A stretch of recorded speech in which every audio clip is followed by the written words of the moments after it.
On the 4th of October 2022, a strong avalanche had hit Uttarakhand in Dehradun, where a number of mountaineers and trainees were trapped in the snow.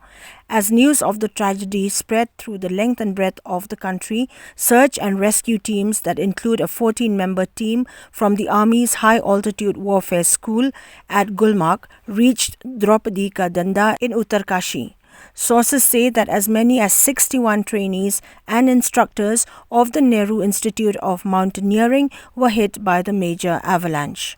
On the 8th of October 2022, the body of Meghalaya mountaineer 35-year-old Tiklu Jyrwa of the Meghalaya Sport Climbing and Mountaineering Association was recovered by the rescue team.